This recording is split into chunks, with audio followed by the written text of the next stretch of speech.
Hi, എല്ലാവർക്കും സലു കിച്ചണിലേക്ക് സ്വാഗതം. ഞാൻ സമീറ. ഇന്ന് ഞാൻ തയ്യാറാക്കാൻ പോകുന്നത് വളരെ പെട്ടെന്ന് തന്നെ നമുക്ക് തയ്യാറാക്കിയെടുക്കാൻ പറ്റുന്ന ഒരു ഈവനിങ് സ്നാക്കാണ്. ഇത് ചില ചായക്കടകളിലൊക്കെ ഉണ്ടാക്കുന്ന ഒരു സ്നാക്കാണ്. അതിൽ നിന്നും കുറച്ച് വ്യത്യസ്തമായിട്ടുള്ള രീതിയിലാണ് ഇന്ന് ഈ സ്നാക്ക് ഞാൻ ഇവിടെ തയ്യാറാക്കാൻ പോകുന്നത്. അപ്പൊ ഇത് എങ്ങനെയാണ് തയ്യാറാക്കുന്നത് നമുക്ക് നോക്കാം.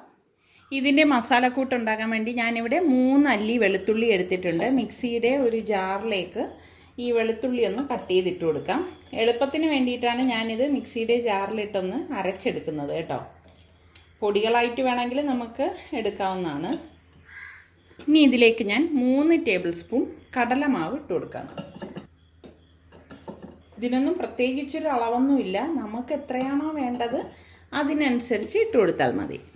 ഇനി ഇതിലേക്ക് 1 ടീസ്പൂൺ കാശ്മീരി ചില്ലി പൗഡറും 1/4 ടീസ്പൂൺ മഞ്ഞൾപ്പൊടിയും 1/2 ടീസ്പൂൺ ഗരം മസാല പൊടിയും 1/4 ടീസ്പൂൺ കായപ്പൊടിയും പാകത്തിനുള്ള ഉപ്പും കൂടി ഇതിലേക്ക് ഇട്ടിട്ട് കുറച്ച് വെള്ളം ഒഴിച്ച് ഇതൊന്ന് അരച്ചെടുക്കാം.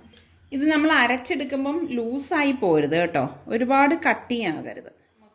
കുറച്ച് വെള്ളം ഒഴിച്ചിട്ട് അരച്ച് ഇതൊരു ബൗളിലേക്ക് ഒഴിക്കാം.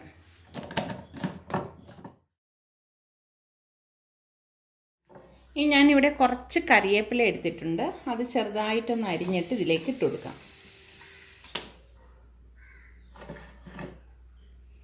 ഇനി ഇതിലേക്ക് ഞാനിവിടെ കറുത്ത എള്ള് എടുത്തിട്ടുണ്ട്, അതൊരു 1/4 ടീസ്പൂൺ ഇട്ട് കൊടുക്കാം.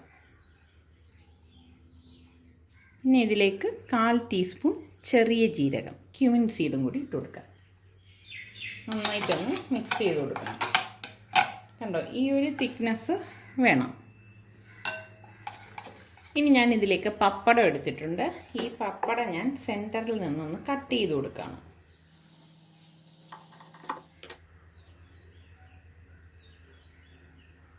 ഞാനിതുപോലെ കുറച്ച് ടൂത്ത് പിക്ക് ഇതുപോലെ കട്ട് ചെയ്തെടുത്തിട്ടിട്ടുണ്ട്. ഇനി ഈർക്കിലായാലും മതി കേട്ടോ. ഞാൻ ഈ പപ്പടത്തിനെ ഇതുപോലെ കോൺ പോലെ മടക്കി എടുത്തിട്ടുണ്ട്. നമുക്ക് ഇഷ്ടമുള്ള ഷേപ്പിൽ നമുക്ക് തയ്യാറാക്കാം. ഇത് നമ്മൾ ഫ്രൈ ചെയ്തെടുത്ത ശേഷം ഈ ടൂത്ത് പിക്ക് ഇതിൽ നിന്ന് മാറ്റും കേട്ടോ. സെറ്റായിരിക്കാൻ വേണ്ടിയിട്ടാണ് നമ്മളിങ്ങനെ ചെയ്യുന്നത്.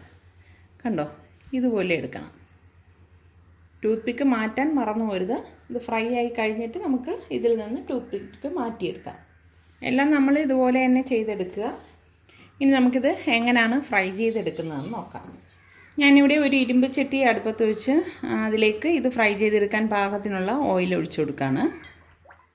എണ്ണ ഇവിടെ ചൂടായി വരുമ്പോഴേക്കും നമ്മൾ ഈ എടുത്ത് വെച്ചിരിക്കുന്ന മാവുണ്ടല്ലോ അതൊന്ന് ഇളക്കി കൊടുക്കണം കേട്ടോ. ഇനി നമ്മൾ ഈ കോണാക്കി വെച്ചിരിക്കുന്ന പപ്പടം ഇതിലേക്ക് ഇട്ട് കൊടുക്കാം. ഇതിലേക്ക് ഇട്ട് കൊടുത്തിട്ട് ഇതെല്ലാം ചുറ്റിച്ച്, അതായത് ഈ പപ്പടത്തിൻ്റെ ഉള്ളിൽ മസാല വരത്തക്ക രീതിയിലൊന്ന് വെച്ച് കൊടുക്കണം. ഞാൻ ഭംഗിക്ക് വേണ്ടിയിട്ട് ഇങ്ങനെ ഒരു ഷേപ്പ് ഉണ്ടാക്കിയെന്നേ ഉള്ളൂ കേട്ടോ. കണ്ടോ, ഇതുപോലെ എടുക്കണം. ഇനി നമുക്കിത് ചൂടായ എണ്ണയിലേക്കിട്ട് ഫ്രൈ ചെയ്തെടുക്കാം.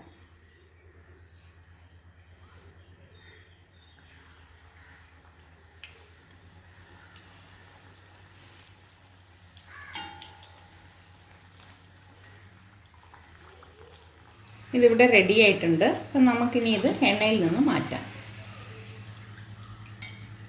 എണ്ണയിൽ നിന്ന് മാറ്റിയ ശേഷം ഇതൊന്ന് ചൂടാറുമ്പോഴേക്കും നമുക്ക് ആ ടൂത്ത് പിക്ക് അതിൽ നിന്ന് മാറ്റി കൊടുക്കണം കേട്ടോ.